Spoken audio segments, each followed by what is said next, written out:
Entonces, para la siguiente entrega, o la entrega número 2, que es este lunes 8, tienen que presentar esto. La sección de introducción completa, los argumentos que sustenten su tesis y sumar mayores referencias bibliográficas, ¿no? En la entrega 1 solamente les pedíamos 5 referencias bibliográficas. Seguro ahora van a tener unas cuantas más. Espero que muchas más. Y la sección de introducción. La introducción nunca es más que una página. Usualmente es menos que una página. En la introducción tienen que poner que quede claro en la introducción cuál es su tema delimitado, cuál es la pregunta de investigación, cómo van a responder esa pregunta de investigación, con gráficos, con estadísticas, con un modelo, comparando textos, y finalmente tienen que poner ahí qué es lo que esperan encontrar al final de su investigación, ¿no? No sé, esperan encontrar de que la era del guano fue una época trágica y caótica, fue la peor época de la historia, no sé, solo un ejemplo, ¿no? Entonces, eso tienen que poner ahí en la introducción, el tema delimitado, que es interesante además investigar ese tema, ¿no? Como una pequeña justificación. Ese tema es relevante estudiarlo porque nos da luces sobre el comportamiento de los hacedores de política y para no volver a cometer los mismos errores. O no sé, lo que están hablando de inflación. La inflación es un problema siempre latente en países como el Perú, entonces tenemos que entender cómo funciona y estudiar eventos inflacionarios del pasado nos puede ayudar a prevenir eventos inflacionarios en el futuro. No sé, alguna justificación que diga por qué es interesante estudiar ese tema. Entonces, además les dice que tienen que presentar argumentos, ¿no? Lo ideal sería de que tengan como un avance ya de su ensayo, unas páginas, pero si no tienen el escrito, eh, el cuerpo del ensayo, está bien con que presenten los argumentos en unos cuantos párrafos, no desarrollados completamente, pero sí más o menos puestos, ¿no? Inician el párrafo diciendo, esta es la idea principal y sustenta en la teoría de tal autor. Eh, Hay otro autor también que lo complementa, ¿no? Como una lista de argumentos, pero explicando un poquito de dónde van a sacar esa información, por qué es relevante incluir esa información al ensayo. Pues lo ideal, como les dije, es que presenten ya como escrito el cuerpo del ensayo, pero si no lo logran hacer hasta el lunes, está bien una lista de argumentos, pero esa lista de argumentos que esté un poquito desarrollada, ¿no? La idea, o lo que se califica en ese segundo avance, es que nosotros, los JPs, veamos que han estado revisando bibliografía, ¿no? Entonces, se nota la vista cuando ustedes escriben si dominan la bibliografía, ¿no? Están citando autores relevantes, si los argumentos que sacan tienen sentido o son argumentos que están fuera de lugar. Eso es lo que nos interesa, ver que están encaminados y que están dominando el tema sobre lo que están escribiendo.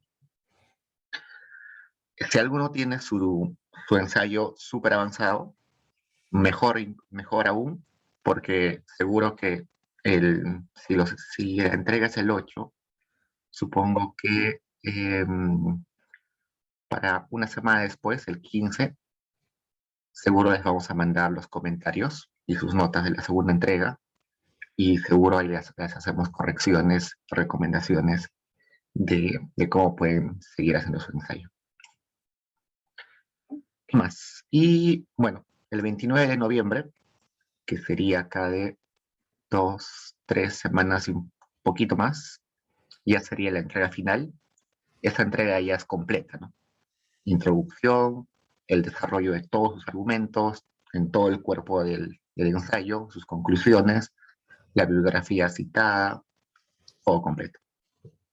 ¿Preguntas hasta ahí, chicos?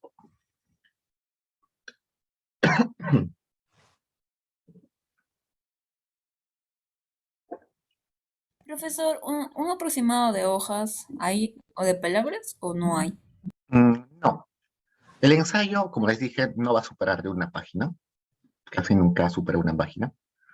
La introducción no supera una página, y los argumentos, no sé, si me lo presentan en página y media, está bien, eh, pero eso es lo mínimo que esperamos, ¿no? Que hagan como una lista de argumentos y los desarrollen. No hay un mínimo en realidad. Lo que queremos notar es de que tienen dominio del tema, ¿no? Que estén citando bien a los autores, los argumentos que presenten tengan sentido, ¿no? No me van a citar, están hablando de inflación y me van a citar un texto que habla de 1930, ¿no?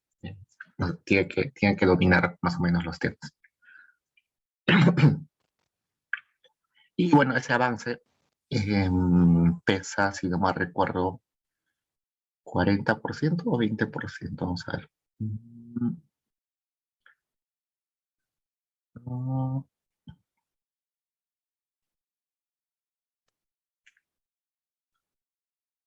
acá está.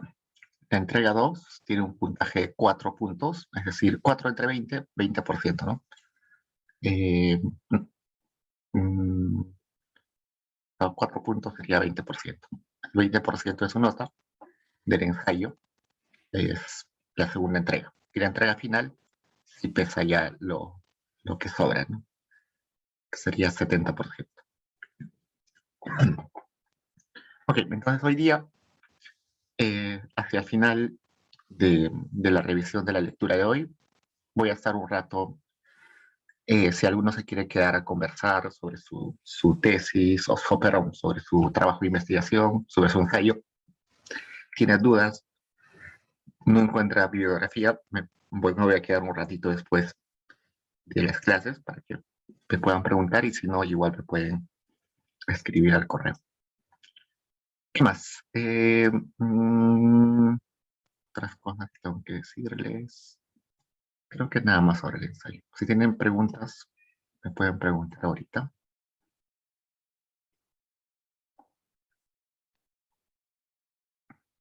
Sí, profesor, una pregunta. En indicaciones dicen de que son 1500 palabras como máximo, entonces no se puede pasar de 1500 palabras o sí, o no sé si hay como flexibilidad en eso. Y hay flexibilidad, no te preocupes. Es Ah, ok, alrededor de 1500 palabras. Ujú. ok.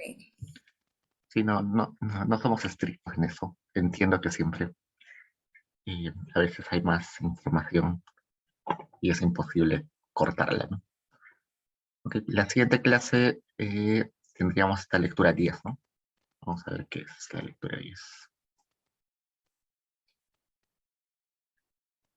Es sobre eh, este capítulo que es desarrollo dirigido por el Estado. Ese es un tema interesante. No sabía que lo teníamos acá. Ese es un tema muy interesante.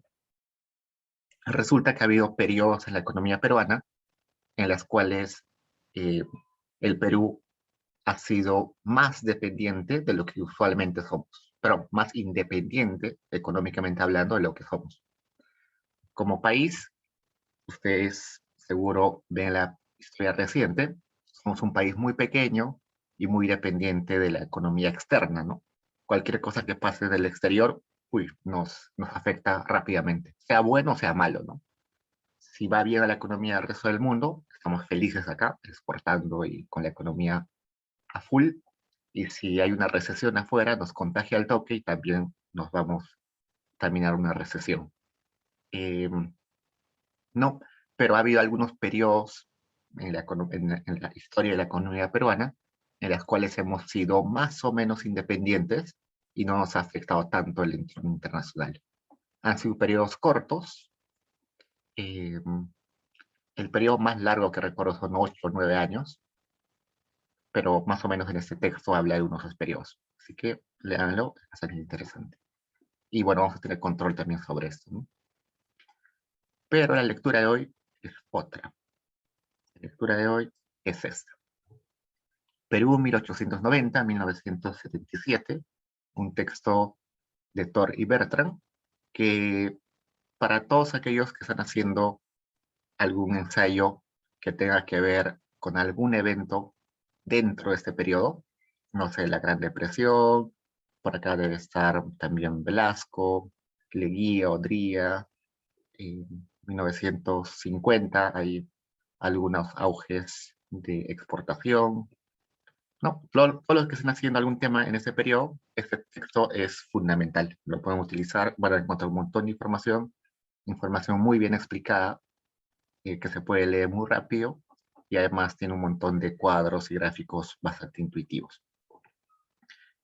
El capítulo que tenían que leer ustedes era el capítulo 12, que se titulaba Los sectores de exportación, que explica el azúcar, el algodón, la harina de pescado, y hacia el final del capítulo hace un pequeño resumen del sector exportador, el auge del sector exportador y luego la caída a mediados de 1960 en los volúmenes de exportación.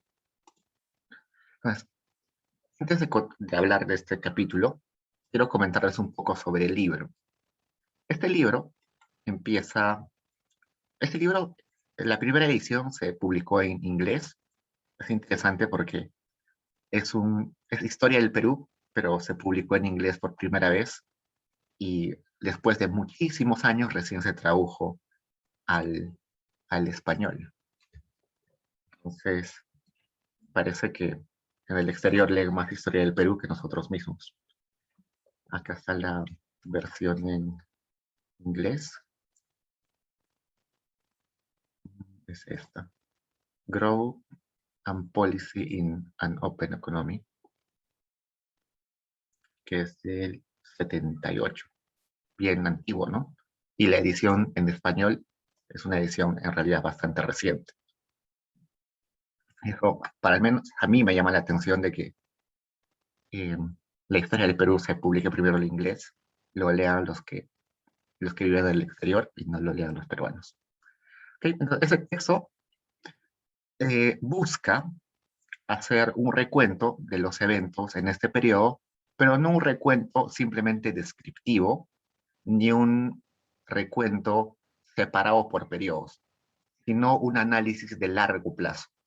Por eso utiliza un periodo tan extenso, ¿no? Un periodo de 87 años. Porque ellos quieren explicar, Torri Bertrand, cuáles son las características de la economía peruana en el largo plazo, ¿no? Eh, y van a llegar a una conclusión interesante. Y llegan a la conclusión de que en el Perú, bueno, que el Perú o la economía peruana tiene capacidad de crecer, pero también tiene capacidad de tener grandes recesiones. Bueno, eso te los voy a explicar con el grafiquito acá. Este capítulo no lo tenían que leer ustedes, pero bueno, esta es la edición en inglés, ¿no? Si quieren vemos el índice, les va a servir a muchos en su trabajo. El capítulo 1 es un capítulo que dice tendencia de largo plazo.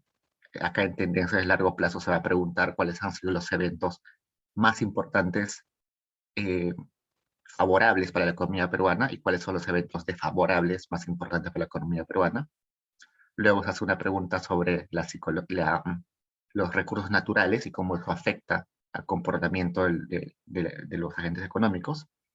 Y acá hace una descripción de cuáles son los recursos naturales de la economía peruana. Por ejemplo, acá dice, en esta partecita, que la población peruana está más aglomerada en la sierra que en la costa y que en la selva, evidentemente, ¿no? Y que el territorio en la selva está sin explorar, que es un territorio muy grande y que a pesar de eso hay muchos recursos que no se están sacando de ahí y que se está dejando de lado. En esa parte de los recursos naturales nos habla de lo que ya hablamos hace un tiempo, ¿no? De la psicología rentista. Nos hemos acostumbrado simplemente a poseer cosas y vivir de la renta y no crear capacidad productiva. Y acá en el largo plazo, les voy a mostrar ese gráfico que debe estar acá abajo. Este es un gráfico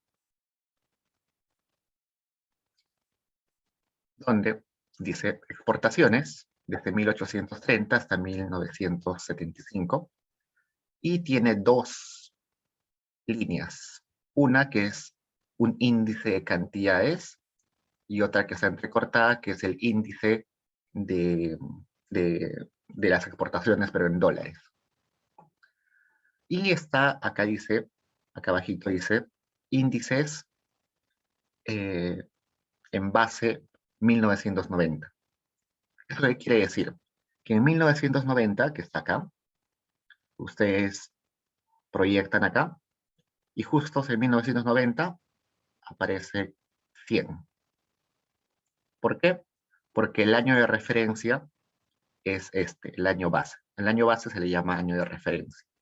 Ese año de referencia es 1990. Entonces, para 1990, Tori Bertrand le dicen, no sé, ese año había 5 millones en exportaciones. Entonces, esos 5 millones son equivalentes a 100 puntos del índice. Entonces, así, en base a eso, van haciendo la evolución.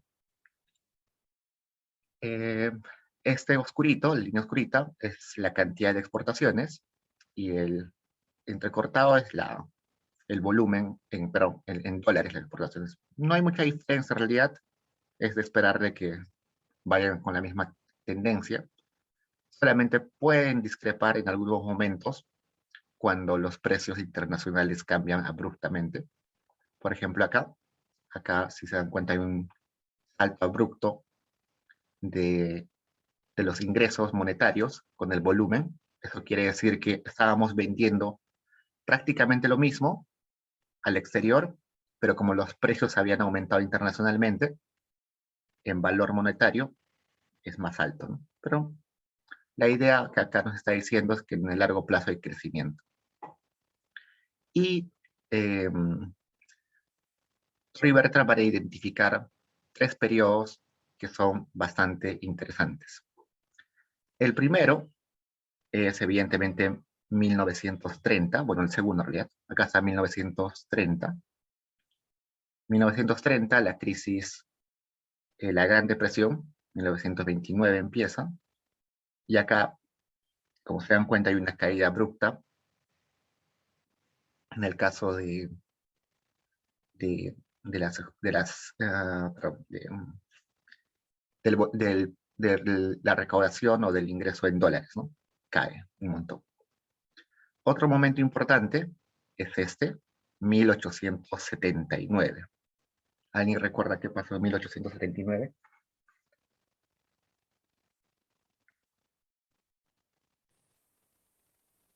¿Qué empezó en La guerra con Chile. la, la guerra del Pacífico, ¿no? La guerra con Chile. Ese es otro de los eventos dramáticos para la economía peruana.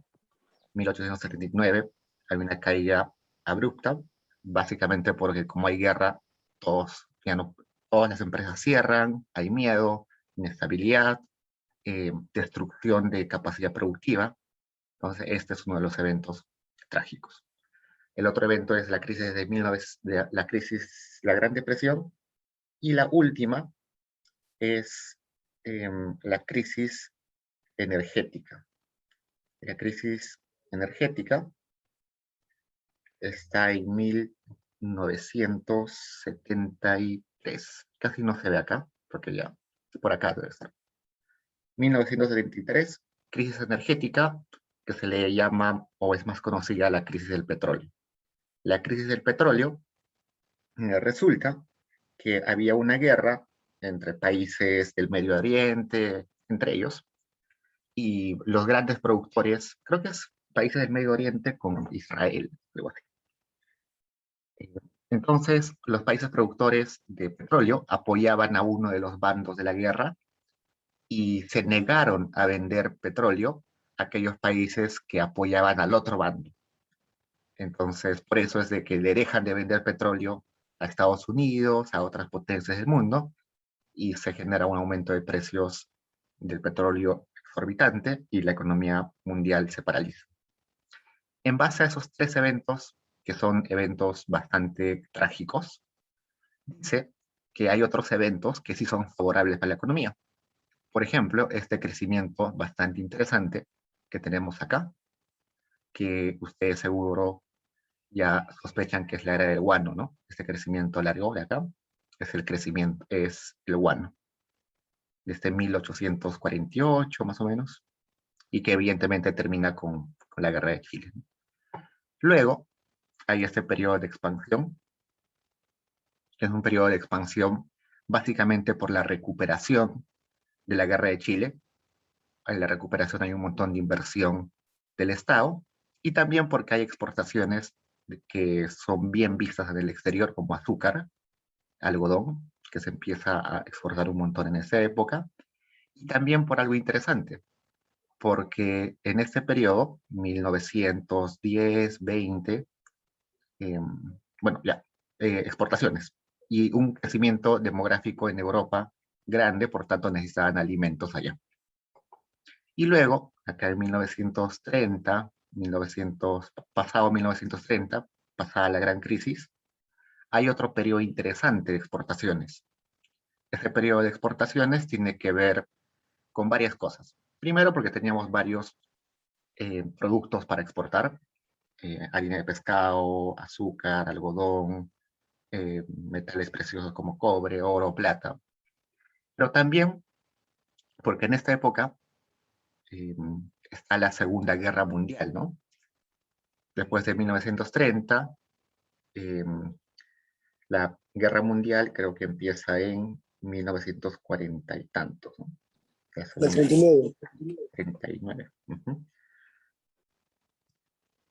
Sí, 1939 hasta el 45, gracias. Entonces, la Segunda Guerra Mundial es evidentemente trágico para los países que pelearon ahí, pero en el otro lado tiene su cara de reactivadora. Como se necesita mandar un montón de soldados, alimentarlos, vestirlos, necesitan metales para las armas, necesitan metales para los barcos, necesitan un montón de cosas. Entonces, esas cosas las proveen los países que usualmente están con ninguno de los dos bandos, ¿no? No estamos como Perú, ¿no? Perú no estaba con ninguno de los dos bandos. Por razones geopolíticas apoyábamos más a Estados Unidos, pero no tanto. No estábamos inmiscuidos en realidad a profundidad. Entonces nos compraban eh, todo eso, ¿no? Entonces fue una época bastante interesante porque pudimos exportar un montón. ¿Ustedes sabían que Perú le declaró la guerra a Alemania? Es sumamente gracioso. Cuando Estados Unidos le declara la guerra a Alemania, o se declaran la guerra, Perú, teníamos un presidente un poco desconocido, en realidad, eh, que se le ocurre declarar la guerra a Alemania, y éramos el único país de Latinoamérica que se había atrevido a eso. Bueno, evidentemente Alemania ni caso nos hizo, eh, ni siquiera creo que se dieron cuenta que le declaramos la guerra. Es algo anecdótico, en realidad. Eh, y bueno, además de eso, resulta que es un periodo donde el Estado se hace más presente y hay más gasto público. En realidad, desde Leguía, luego el siguiente presidente que tuvo quizás mayor gasto público fue Odría, luego Belaúnde. Esos dos, y quizás los primeros años de Velasco, fueron años de gasto público enorme, pero gigantesco. Gran parte de las obras más emblemáticas que hay en Lima han sido hechas en ese periodo. Por ejemplo, con Odría se hizo el estadio de la San Marcos. El estadio de la San Marcos en realidad iba a ser lo que hoy es la Videna. La Videna ha sido pensado como un centro de alto rendimiento para deportistas calificados. Eso iba a ser todo el terreno que hoy es San Marcos. Y todo ese terreno que hoy es la Universidad de San Marcos iba a ser un centro de alto rendimiento para deportistas calificados. Y Odría empezó a trabajar parques, ¿no? Y lo primero que hizo fue el estadio, para que entrenen ahí los deportistas. Hizo el estadio con esa visión de alta competencia deportiva. Pero bueno, de ahí con los años, la Universidad de San Marcos creció mucho, estaba en el centro de Lima, San Marcos, no estaba acá en, no estaba acá en Venezuela, sino estaba en el mismo cercado de Lima, eh, en la plazoleta universitaria por Abancay. Entonces creció tanto San Marcos de que al final exigieron un terreno, entonces les dio ese terreno donde se estaba construyendo el estadio. Entonces, ese estadio no se construyó para la universidad, sino se construyó para que entrenen los deportistas de alto rendimiento. Por eso es que es un estadio bastante grande, ¿no? Es raro que una universidad tenga un estadio tan grande. Y si ustedes han ido a ese estadio, es un estadio de verdad muy bien construido, tiene columnas muy gruesas, se nota que la construcción ha sido hecha con materiales muy buenos, a pesar de que tiene ya muchas décadas, está todavía en pie y va a estar en pie muchísimas décadas más. Otro, por ejemplo, obra de Odría fue esto que nosotros conocemos como el Hospital Obrero, que es el Hospital Rebagliati. Los que han visitado el Hospital Rebagliati se dan cuenta que es un hospital gigante, que sus columnas son enormes, que puede resistir sismos de grados altísimos. Está muy bien construido, ¿no? Porque esa era la idea de construcción de Odría, que tenía que ser construcciones que, aunque cuesten un montón, tengan que durar muchos años, más de 100 años según lo que él decía. Entonces, ese tipo de obras fue las que hizo Odría. Ahorita no recuerdo otras obras. Creo que también, ustedes recuerdan que en el centro de Lima hay algo que se llama El Hueco, un centro comercial El Hueco. Ya, ese centro comercial El Hueco, al frente hay un edificio que un tiempo estaba abandonado, ahora creo que es algo del Ministerio de Justicia, que es una torre alta. Ya, esa torre alta iba a tener su gemelo, otra torre igualita, iba a estar en lo que hoy en día es el centro comercial El Hueco. Por eso es que se hizo ese hueco, para poner los cimientos de ese terreno. Pero luego se dieron cuenta que el terreno no era bueno, y además hubo problemas, y no se terminó de construir. Pero ese edificio que sí se construyó está muy bien hecho. Entonces, esa era la idea de construcción de Odría, por eso tuvo un montón de gasto público. Luego llegó Belaúnde, que era arquitecto, tenía la idea de construir dos tipos de viviendas. Las viviendas para la clase media, como la residencial San Felipe, y viviendas para la clase obrera, como lo que hoy en día está en la Avenida Colonial. Este es eh, el conjunto habitacional, ¿no? Dios. ¿Cómo se llama esa residencial o pequeño conjunto habitacional en Colonial? Que es bien conocido. A ver.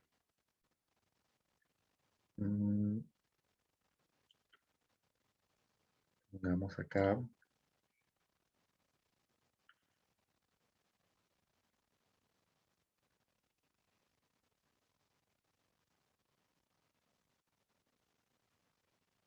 Se llama.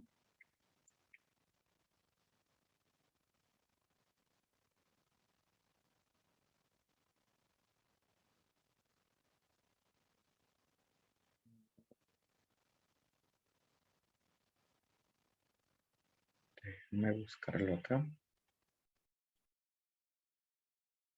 Ya, hasta que me acuerde.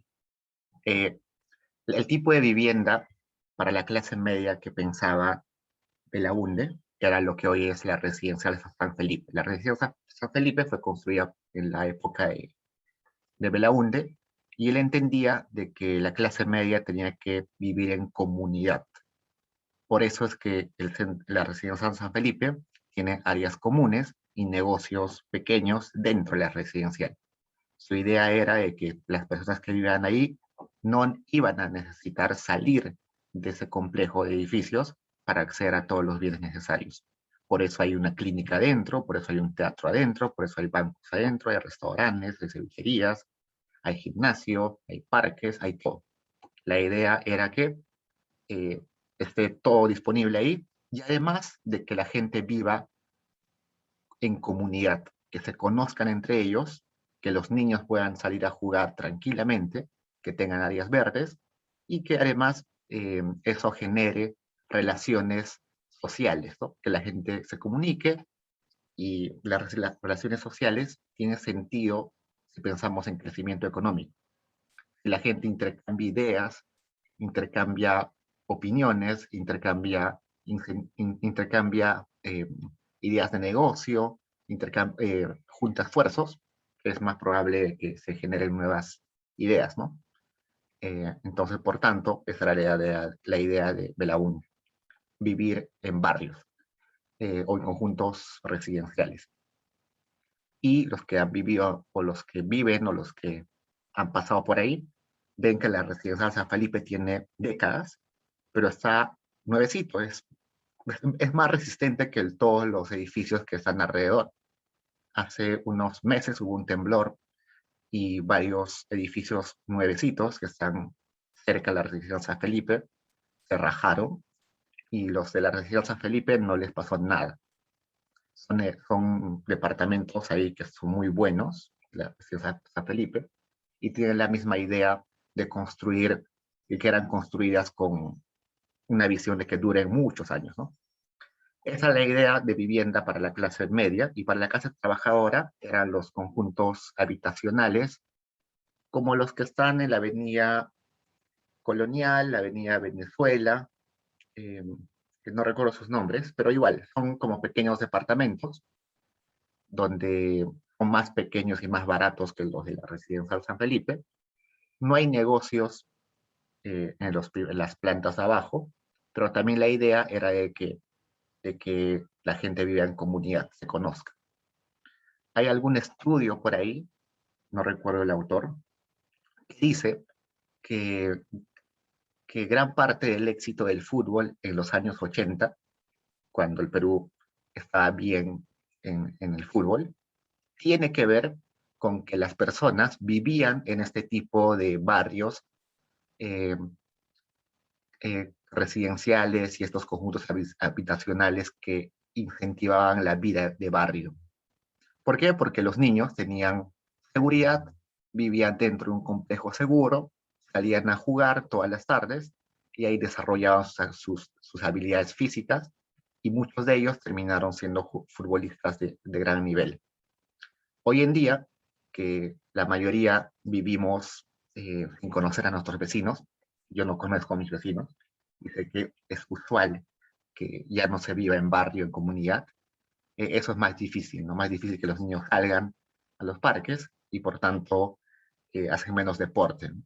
Entonces, una de las explicaciones de por qué hoy en día ningún deporte en el Perú, al menos deportes colectivos, no tienen éxito es eso, que ya no tenemos vida de barrio, vida de comunidad, que hubiera sido quizás, eh, lo opuesto si hubiéramos seguido ese plan que tenía Belaúnde de construir por todo el país complejos como la residencia de San Felipe. ¿Okay? Entonces, esos son los periodos de gran crecimiento y bueno, también grandes caídas. Y luego se preguntan ellos, ok, genial, el Perú crece y luego cae, crece y cae, luego crece y cae. Y se pregunta, ¿y Estados Unidos cómo crece? Y se da cuenta que Estados Unidos crece a tasas más pequeñas que la peruana. Es decir, ustedes se recuerdan que eh, antes del 2010 al 2016 más o menos, el Perú crecía a tasas gigantescas, 6%, 7%, llegamos algún año a 10%, ¿no? Crecíamos un montón. Estados Unidos todos los años crece 1%, 1.5%, 2%. Hoy en día, por ejemplo en el Perú, los economistas peruanos dicen el Perú va a crecer al 3% y estamos llorando porque es pésimo, es trágico para la economía, ¿no? Ayer el profesor Pedro Franque, que es ministro, decía que las proyecciones están en 4%, 5% de crecimiento para el siguiente año, siendo optimista 6%, y varios congresistas y economistas salen a decir, oh, que esto es pésimo, que antes crecíamos al 8%, al 9%, que el gobierno está mal. Pero ustedes van a Estados Unidos y les dicen que vamos a crecer al 5%, al 4%, y ellos están admirados, ellos dicen, wow, ¿cómo puede crecer a tanta velocidad? ¿Por qué? Porque países desarrollados están acostumbrados a crecer a tasas bastante pequeñas, 1%, 1.5%, 2%. Eso tiene que ver con la inestabilidad de las economías. Resulta que Estados Unidos y países desarrollados crecen a tasas pequeñas, pero continuas. No tienen grandes baches. En el caso del Perú, crecemos a grandes tasas y llega un momento en el que, ¡pum!, nos vamos hacia abajo. Tenemos una caída gigante. Luego crecemos a grandes tasas y tenemos una caída gigante. Crecemos a grandes tasas y caída gigante, ¿no? Igual en el 2008. Vamos creciendo bien, llega 2008-2009, caída gigante. Volvemos a crecer a buenas tasas, llega 2017, 2018, ¡pum!, otra caída gigante. Entonces, esa es la diferencia entre países como Estados Unidos y Perú, que el Perú es capaz de crecer, pero es incapaz de ser sostenible en su crecimiento. Mientras que Estados Unidos tiene menor capacidad de crecimiento, pero tiene más capacidad de sostenibilidad de su crecimiento. Entonces, eso es lo que dicen Tori y Bertrand, que el Perú sí es capaz de crecer. Lo que tenemos que resolver es la inestabilidad. Y gran parte de esa inestabilidad recae en la dependencia que tenemos en el crecimiento. Dependemos mucho del exterior, pasa algo en el exterior y nos afecta mucho, depende de la inestabilidad política, no tanto en realidad, pero sí en alguna parte, pero sobre todo por esto de la dependencia con el exterior. Hay países que, aunque pase la desgracia en el resto del mundo, ellos se mantienen tranquilos. ¿Cómo debería hacer el Perú para ser un país como esos? Debería depender más de su mercado doméstico que del mercado exterior. Y eso es lo que nos está faltando, ¿no? En el Perú no se fabrican automóviles, ni electrodomésticos, ni computadoras. Entonces, por tanto, cuando en el exterior se encarecen esos bienes, acá nos vemos muy afectados.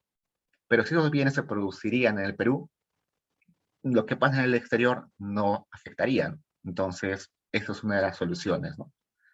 Que la economía peruana se abastezca ella misma en la mayoría de bienes. Este ejemplo clarísimo del trigo, ¿no?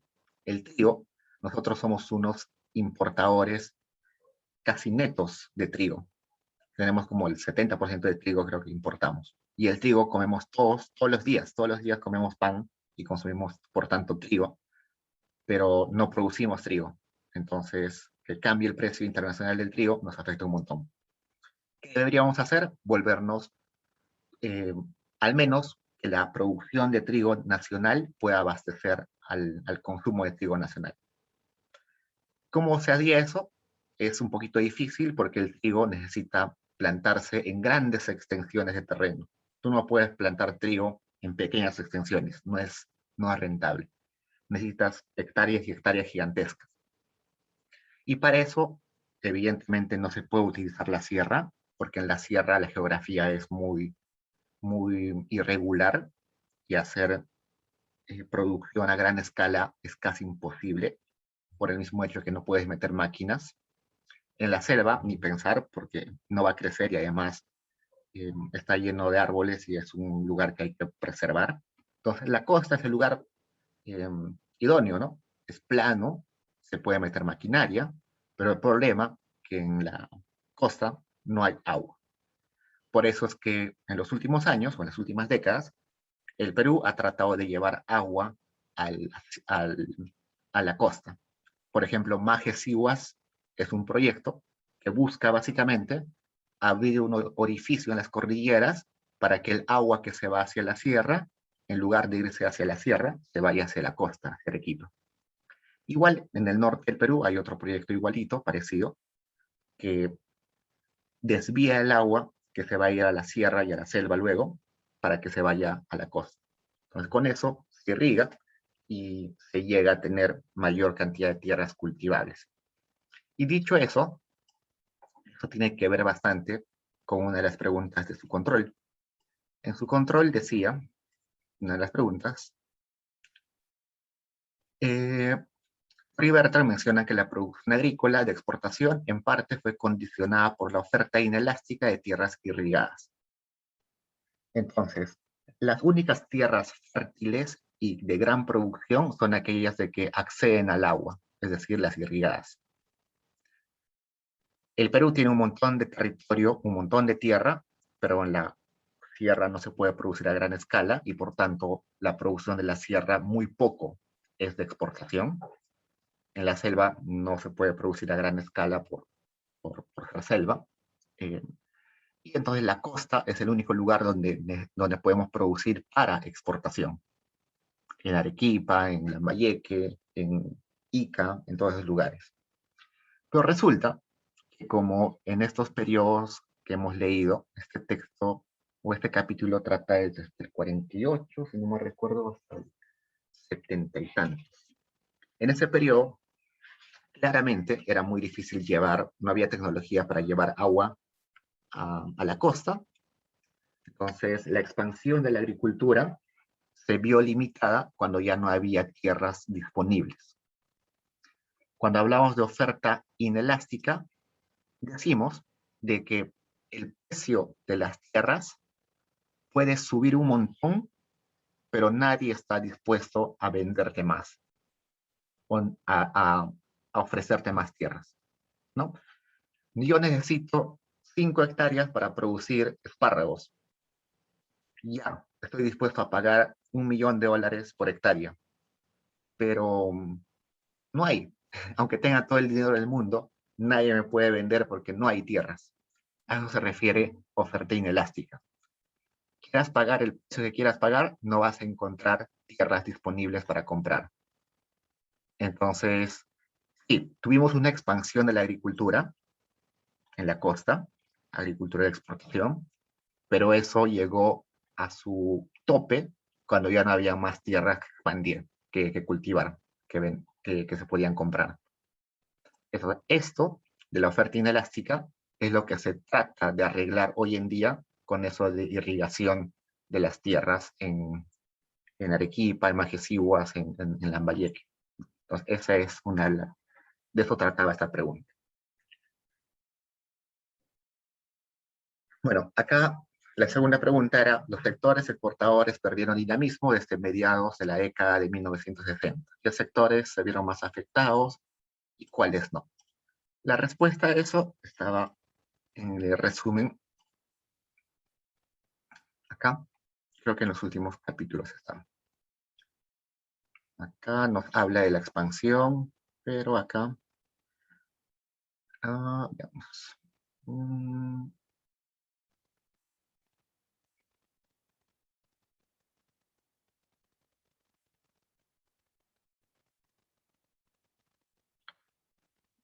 Acá. Ah,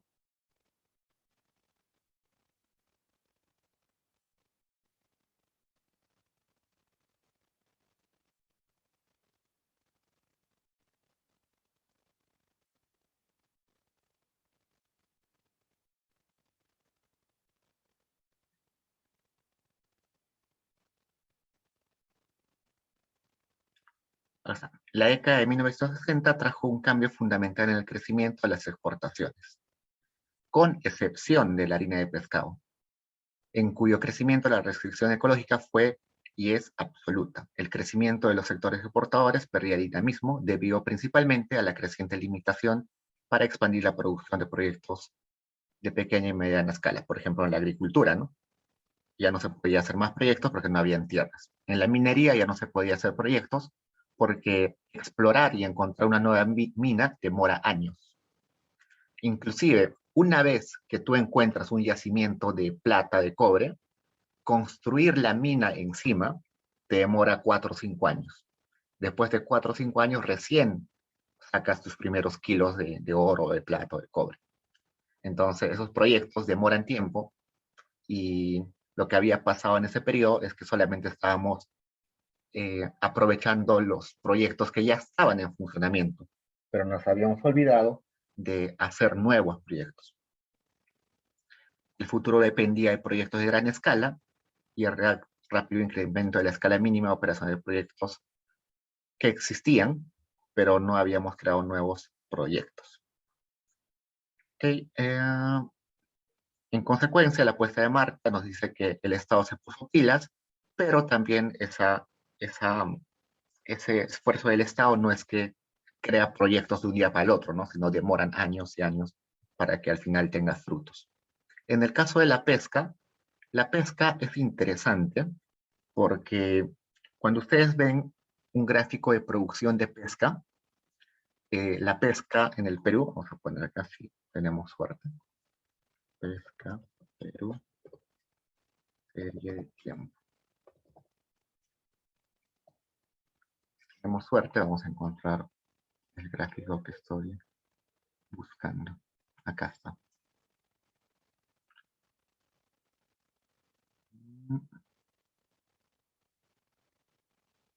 Lo que pasa con la producción de pesca es que es muy sensible a cambios biológicos. Por ejemplo, bueno, es del COVID, ¿no? Esto no me interesa mucho. Bueno, el gráfico que quería mostrarles es un gráfico de 1960 más o menos, en donde la producción pesquera crece. No tengo el gráfico acá. Ese gráfico lo debí guardar. Alguna vez lo utilizo por un trabajo. Pero bueno, lo que ese gráfico nos muestra, lo que vemos acá, es que la producción de pescado, o la extracción de pescado, crece un montón y de un momento a otro cae, pero ¡pum!, de la nada, un montón. Y eso es porque cuando estábamos pescando, también pescábamos peces que recién estaban en época de desarrollo. Entonces estamos condicionando a la reproducción de peces. Y eso afectó el ciclo de vida de los peces y al final nos quedamos sin peces para pescar, ¿no? Recién ahí, cuando nos dimos cuenta, en el Perú se estableció las cuotas de pesca. Hoy en día, si tú quieres ser una empresa pesquera, tienes que sacar una cuota de pesca. Esa cuota de pesca es un papelito que te dice usted puede sacar del mar tantas toneladas de pescado al año. Y resulta que solamente se puede sacar pescado en 2 momentos del año. El resto del año es veda, no se puede pescar. Esos 2 periodos de año dependen de qué es lo que diga el Ministerio del Ambiente. El Ministerio del Ambiente va haciendo seguimiento a la cantidad de peces en el mar y cuando ve que los peces están maduros y están adultos, deja que los barcos pesqueros entren y pesquen. Pero si el Ministerio del Ambiente ve que los peces todavía están muy bebitos, muy chiquitos, recién están reproduciéndose, para la pesca. Dice que no. Por ejemplo, hubo hace 4 o 5 años, un año en el cual solamente dejaron pescar una vez en el mar. Usualmente son 2 veces. Pero como ese año hubo fenómeno del Niño, los peces se fueron porque el agua estaba muy caliente por este fenómeno del Niño. Además, no hubo cantidad de fitoplancton necesaria para su crecimiento y los peces que había en la costa peruana eran muy chiquitos. El ministerio dijo, no, este año solamente van a pescar una sola vez. Va a haber solamente una temporada de pesca. Y las empresas pesqueras gigantes como Exalmar y otras estuvieron casi al borde de la quiebra porque no podían, estaban parados, no podían hacer nada, ¿no? Pero eso que puede sonar muy restrictivo, una regulación muy fuerte, en realidad es necesaria. Sin esa regulación, nos vamos a quedar sin peces en realidad si no tuvieran esa regulación. A pesar de sus esfuerzos de poner esas restricciones, hoy en día no hemos logrado alcanzar los niveles de pesca que teníamos en 1950. Es decir, hoy en día, con mejor tecnología, con mejores barcos pesqueros, con mejores técnicas de pesca, no logramos pescar lo mismo que pescábamos hace 60, 70 años. ¿Por qué? Porque el mar ya está cansado. El mar, los peces ya no se reproducen con tanta facilidad. Entonces, ese daño que se le hizo a la pesca en los primeros años de explotación, hasta hoy en día nos sigue trayendo consecuencias.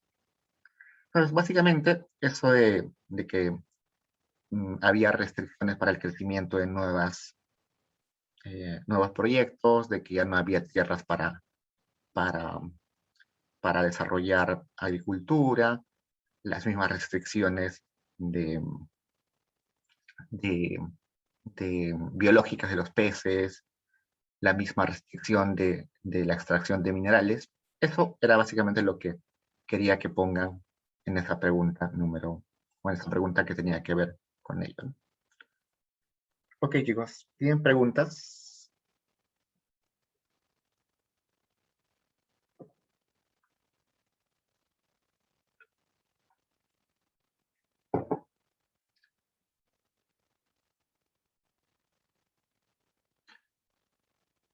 Okay, no se olviden que en la siguiente clase tenemos control de lectura 9, con esa lectura que ya les mostré hace un rato. ¿Qué más? No se olviden que la segunda entrega es el lunes, por si acaso. No se confíen, es el lunes 8.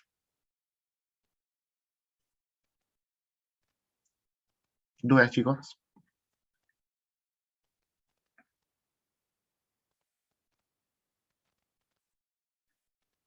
Entonces, a ver, ya, genial. Entonces, un gusto verlos, chicos. Espero que les vaya bien el control. Lean para el siguiente control.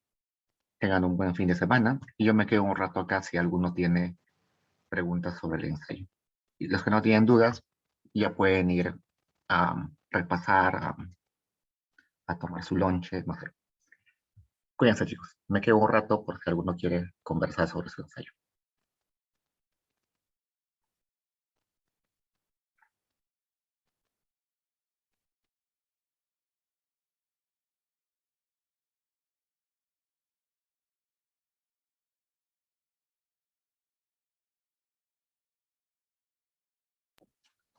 Segunda consulta. Dime, José. Sí. En la respuesta